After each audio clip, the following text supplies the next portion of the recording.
NDA కూటమి Narasapuram parliament నుంచి భూపతి రాజు శ్రీనివాస వర్మ గారు పోటీ చేస్తా ఉన్నారు కమలం గుర్తు మీద. జనసేన, టీడీపీ, బీజేపీ కూటమి లక్ష్యం సంక్షేమంతో పాటు అభివృద్ధి లక్ష్యంగా కూటమి పనిచేస్తుంది. ప్రతి చేతికి పని, ప్రతి చేనుకి నీరు జనసేన, టీడీపీ, బీజేపీ కూటమి యొక్క లక్ష్యం. ఎన్నికల్లో హామీ ఇచ్చిన ప్రతి కార్యక్రమం అమలయ్యే విధంగా చూసే బాధ్యత జనసేనది. దీనికి బాధ్యత మేము తీసుకుంటాం. ఈ హామీలన్నీ అమలయ్యే విధంగా చూసే బాధ్యత జనసేనది. ఇచ్చిన ప్రతి హామీకి జవాబుదారీగా ఉంటాం. జనసేన, టీడీపీ, బీజేపీ కూటమి నదుల అనుసంధానం చేసే ప్రక్రియకి శ్రీకారం చుట్టి ప్రతి చేనుకి నీరందించి రాష్ట్రంలో వలసలు పస్తులు లేని సంపూర్ణ సమగ్ర బలమైన స్వర్ణ ఆంధ్రప్రదేశ్ నిర్మించడమే మన లక్ష్యం. ఆంధ్రప్రదేశ్ కి జీవనాడి అయిన పోలవరం ప్రాజెక్టు కాల పరిమితిలో పూర్తి చేస్తాం. ప్రతి నీటి పట్టుని వాడుకోవడానికి సముద్ర పాలు కాకుండా చూడటమే కూటమి యొక్క లక్ష్యం.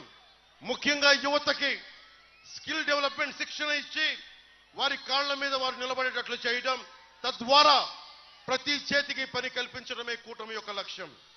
చేతి వృత్తులు, కుల వృత్తుల్ని పరిరక్షించడమే కూటమి లక్ష్యం. కూటమి అధికారంలోకి వచ్చిన వెంటనే మెగా డిఎస్సి విడుదల చేస్తాం. ప్రతి సంవత్సరం క్రమం తప్పకుండా జాబ్ క్యాలెండర్ ని విడుదల చేస్తాం. 50 సంవత్సరాలు నిండిన బీసీలకి నెలకి 4,000 రూపాయల పెన్షన్ 1వ తేదీనే ఇంటి వద్దనే అందజేస్తాం. స్కూలుకు వెళ్లే ప్రతి విద్యార్థినికి 15,000 రూపాయలు ఎంతమంది పిల్లలు ఉంటే అంతమంది తల్లికి అందజేస్తాం. సంవత్సరానికి ఆడపడుచులకి, మహిళలకి 3 గ్యాస్ సిలిండర్లని ఉచితంగా అందజేస్తాం. ప్రతి రైతుకి సంవత్సరానికి 20,000 రూపాయలు ఆర్థిక సహాయం అందిస్తాం. ప్రతి మహిళకి నెలకి 1,500 రూపాయలు అందజేస్తాం. మహిళలకి ఉచితంగా బస్సు ప్రయాణం కల్పిస్తున్నాం. దానికి ఆటో సోదరులందరూ భయపడాల్సిన అవసరం లేదు. మీ జీవనోపాధికి భంగం కలిగించకుండానే ఆ పథకాన్ని ముందుకు తీసుకెళ్తాం. పేదల కడుపు నింపడానికి అన్న క్యాంటీన్లతో పాటు డొక్కా సీతమ్మ క్యాంటీన్లను కూడా ముందుకు తీసుకెళ్తాం. ముఖ్యంగా బీసీ సోదరులందరికీ, సోదరీమణులకి జగన్ వచ్చాక 34% రిజర్వేషన్లు, స్థానిక ఎన్నికల రిజర్వేషన్లని 24% చేశారు. కూటమి ప్రభుత్వం రాగానే తిరిగి 24 నుంచి 30 నెలలకి దాన్ని పునరుద్ధరిస్తాం. బీసీ, ఎస్సీ, ఎస్టీ, మైనారిటీ నిధుల్ని వారికే ఖర్చు చేస్తాం. ఎట్టి పరిస్థితుల్లో వాటిని దారి మళ్లించాం. ఏ ఉద్దేశంకి అయితే దాన్ని ఇవ్వబడిన దాని నిధులు దానికోసమే ఖర్చు పెడతాం.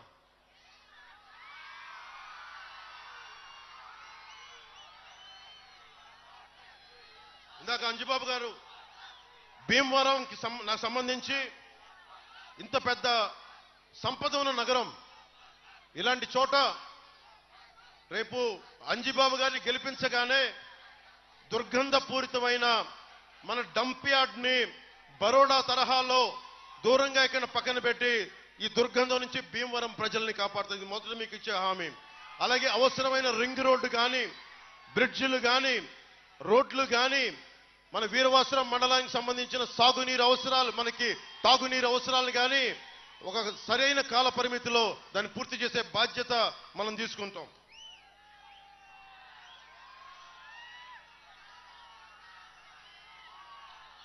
వైసీపీ నాయకులు వస్తే ఒకటే చెప్పండి, భీమవరంలో నేను పోటీ చేస్తున్నా 2019లో అని చెప్పి వీరవాసరం తాగునీటి కష్టాలను తీర్చేస్తామన్నాడు. ఒక్క వాటర్ ట్యాంక్ కట్టలేదు. ఇదే భీమవరంలో టిట్కో ఇళ్ళకి 3 లక్షలు ఎందుకు కట్టాలి, ప్లాట్స్ కి ఫ్రీగా ఇస్తామన్నాడు. ఒక్క ప్లాట్ ఇవ్వలేదు. యలమందూరులో ఎఫ్లూయెంట్ ప్లాంట్ కట్టిస్తానని చెప్పాడు, అది చేయలేదు. రింగ్ రోడ్ అన్నారు ఇందాక అంజిబాబు గారు చెప్పినట్టుగా, అది చేయలేదు. డంపింగ్ యార్డ్ అని చెప్పాడు, అది చేయలేదు. ఆక్వా యూనివర్సిటీ అన్నాడు, అది చేయలేదు. నిరుద్యోగ యువతకి కారు కావాల్సి వస్తే కారు, ఏది కావాల్సి సబ్సిడీలో ఇస్తా అని చెప్పి భీమవరంలో హామీ ఇచ్చాడు. సబ్సిడీ తర్వాత విషయం, ఒక్క డిఎస్సి నోటిఫికేషన్ కూడా ఇవ్వలేదు. గ్రూప్ నోటిఫికేషన్ ఇవ్వలేదు. టెన్యూర్ మొత్తంలో ఒక కానిస్టేబుల్ కూడా రిక్రూట్మెంట్ కూడా ఇవ్వలేదు. రాష్ట్ర వ్యాప్తంగా జగన్ నేను భీమవరం నుంచి పారిపోయానని చెప్తాను. నువ్వు హామీల నుంచి ఎలా పారిపోయావో చెప్తాను. కొండంత రాగం తీసో కూని రాగాలు కోడి కత్తంత పోటు పడిచినట్లు ఉంటాయి. అవ్వలు అక్కలు చెల్లెళ్ళు అన్న తమ్ముడు అని సాగదీస్తూ నువ్వు చెప్పే హామీలు. ఇవాళ రాష్ట్రం మొత్తం జగన్ చెప్తున్న ప్రచారం చేసుకుంటున్న అబద్ధం నవరత్నాలు అమలు పరిచాడు అని చెప్పి ఒక గోబల్స్ ప్రచారం. ఇది కన్వీనియంట్ గా ప్రచారం చేసి నిజంగా నువ్వు చేసిన హామీలే నిజంగా నెరవేరిస్తే ఈ రోజున కూటమి ప్రభుత్వం స్థాపించదు. ఖచ్చితంగా నువ్వే కాకపోతే నువ్వేమీ చేయలేదు కాబట్టి మేము అత్యధిక మెజారిటీ తోటి మేము స్థానాలు గెలిచి జనసేన టీడీపీ కూటమి ప్రభుత్వాన్ని ఈ ఎన్నికల్లో స్థాపిస్తున్నాం.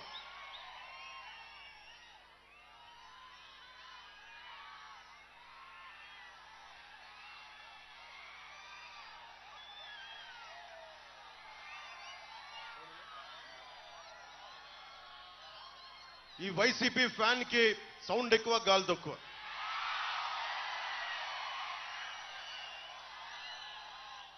కరెంటు బిల్లులు, ఇల్లుంది, కరెంటు బిల్లు ఎక్కువ ఏదో కారణం చెప్పి కొన్ని లక్షల మందికి పెన్షన్ తీసేశాడు.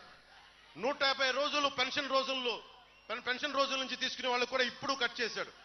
గత 5 సంవత్సరాల్లో ఎన్ని పెన్షన్లు తీశారని పెట్టిన ఆర్టీఐకి ఈ రోజు దాకా రిప్లై ఇవ్వాల. 2000 నుంచి 3000 చేస్తానని హామీ ఇచ్చాడు. అధికారంలోకి వచ్చాక మాట మార్చి దశల వారి అన్నాడు.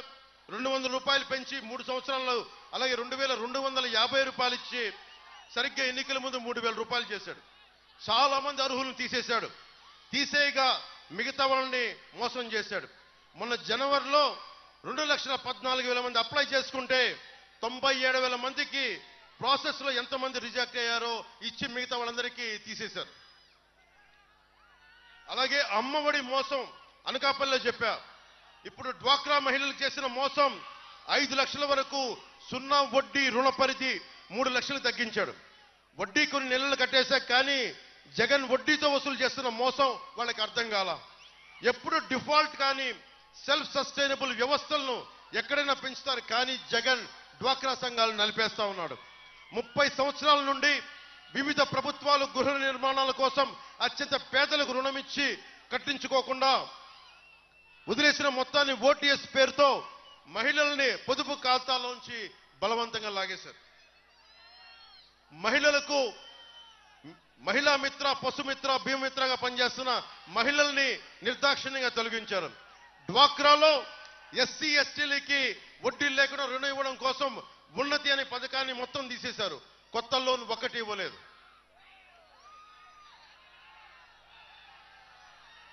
రాష్ట్రం మొత్తం మీద గత ప్రభుత్వం మొదలుపెట్టిన స్కిల్ సెంటర్స్ అన్ని మూసేశారు. కేంద్ర ప్రభుత్వం మొదలుపెట్టిన నరేంద్ర మోదీ గారి నాయకత్వంలో మొదలుపెట్టిన దీన్ దయాళ్ ఉపాధ్యాయ గ్రామీణ కౌశల్ యోజన ద్వారా వచ్చే నిధులన్నీ ఖర్చు అయిపోయినట్టు చూపించారు. కానీ ఈ పథకం కింద కేంద్ర ప్రభుత్వం ప్రతి విద్యార్థికి 30,000 రూపాయల నుంచి 40,000 రూపాయలు అలాట్ చేస్తుంది. కానీ అది ఎటులిపోయినా ఈ రోజు దాకా లెక్కలు చూపించలేదు. తెలంగాణలో ఇదే కేంద్ర ప్రభుత్వం ద్వారా 5.76 లక్షల మంది ఉపాధి పొందారు, లెక్కలు విడుదల చేశారు. కానీ ఆంధ్రప్రదేశ్కి వచ్చేటప్పటికి ఒక్క లెక్క విడుదల చేయలేదు. ముఖ్యంగా స్కిల్ డెవలప్మెంట్కి సంబంధించి నైపుణ్య వికాసం ప్రాజెక్టులో పనిచేసిన 850 మంది ట్రైనర్స్ కి ఈ ప్రభుత్వం వచ్చాక 2 సంవత్సరం పాటు జీతం మానేసి కోవిడ్ లో టర్మినేట్ చేశారు. వాళ్ళ జీతాల కోసం ఈరోజు చిరంజీవి గారిని పిచ్చి కూతలు కూసిన సజ్జల రామకృష్ణారెడ్డి గారి ఆఫీసు ముందు హత్యాయత్నం చేశారు, ఆత్మహత్యాయత్నం చేశారు. ఈ జీతాలు ఎవరికి డివియేట్ చేశారు? సజ్జల గారికి, వైవి సుబ్బారెడ్డి గారికి, వారి అనుంగ మొత్తం పార్ట్నర్స్ అందరికీ, స్టాఫ్ కి మొత్తం జీతాలు నైపుణ్యాభివృద్ధి మీకు రావాల్సిన నిధుల నుంచే వాళ్ళకి ఇస్తా ఉన్నారు. స్కిల్ డెవలప్మెంట్ 5 సంవత్సరాల తర్వాత పని లేదని ముందే నిర్ణయం చేసినట్టున్నారు వీళ్ళంతా. మన రాష్ట్రంలో ప్రతి సంవత్సరం 130,000 మంది విద్యార్థులు డిగ్రీ ఇంజనీరింగ్ పూర్తి చేస్తున్నారు. దాంట్లో 30% కంటే కూడా తక్కువ మంది క్యాంపస్ ఉద్యోగాలకు వెళ్తా ఉన్నారు. మిగతా 70 మందికి ఉపాధి అవకాశాలు చూపించాల్సిన అవసరం ఉంది. ఇలాంటి పరిస్థితుల్లో మీకు కావాల్సింది మాటలు చెప్పేవాళ్ళు కాదు. నేను మీకు మాటిస్తున్నా, దశాబ్దం నుంచి ఒంటరి యుద్ధం చేస్తున్నా. ఇదే భీమవరంలో నేను ఓడిపోయినా వచ్చి మళ్ళీ అదే ధైర్యంగా చెప్తున్నాను, నేను రాజకీయాల నుంచి పారిపోతే పార్టీ పెట్టేవాడినే కాదు. ఇందాక చెప్పినట్టుగా జగన్కి పులివెందుల ఉంది. వాళ్ళ తాత, వాళ్ళ నాన్నగారు, వాళ్ళ బాబాయ్ వాళ్ళు చేసుకున్న నియోజకవర్గాలు. నేను పార్టీ పెట్టాలి, నా నిధులు నేనే సమకూర్చుకోవాలి, మనకు కావాల్సిన ఐడియాలజీ నేనే క్రియేట్ చేసుకోవాలి, నేనే ప్రభావితం చేయాలి.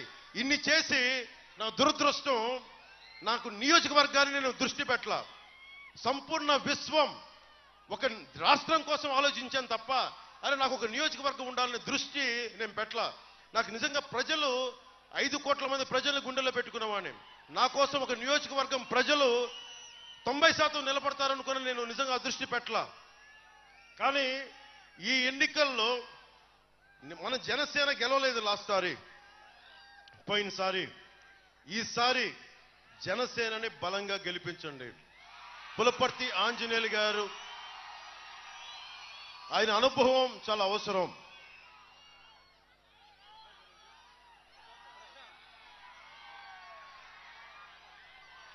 పులపర్తి ఆంజనేయులు గారిపై ప్రశాంత్ ఆధ్వర్యంలో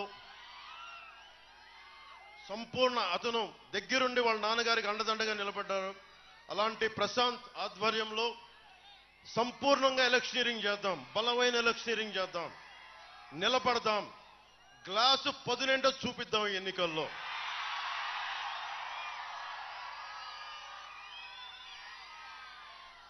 మనందరం ఆడబిడ్డలు ఉన్నారు ఇక్కడ, అందరికీ చాలా మంది విభిన్నమైన కులాలకు చెందిన యువతీ యువకులు ఉన్నారు.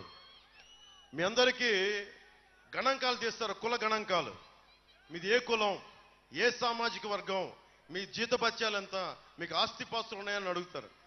నాకేమనిపిస్తుంటే, మీకేం కావాలి, నీకు ఎట్లాంటి స్కిల్ డెవలప్మెంట్ కావాలి, నీ అభిరుచి ఏంటి, నీకు ఏమైనా స్కిల్స్ కావాలా, నీకైనా మెరైన్ ఇంజనీరింగ్ మీద నీకు అవగాహన కావాలా, ఏదైనా ప్రత్యేకమైన స్కిల్ డెవలప్మెంట్ కావాలని చెప్పి ఆ గణాంకాలు అడిగే పరిస్థితిలో లేరు ఎవరు. మన చంద్రబాబు నాయుడు గారు, నేను మాట్లాడుతా ఒకటే చెప్పాను, భవిష్యత్తులో కుల గణాంకాలతో పాటు యువతకి కావాల్సిన ప్రతిభ, సమర్థత, అభిరుచి గణాంకాలను తీసుకోండి. దానికి తగ్గట్టుగా టైలర్ మేడ్ స్కిల్ డెవలప్మెంట్ చేయాలి. 2047కి భారతదేశం సూపర్ పవర్ అవ్వాలి అంటే ఒక దేశపు సంపద నదులు, అరణ్యాలు, ఖనిజాలు కాదు, కలల ఖనిజాలతో చేసిన యువత. అలాంటి యువతకి నేనే ఉన్నా. చాలా సభలో చెప్పాను, ఇంకోసారి చెప్తున్నా.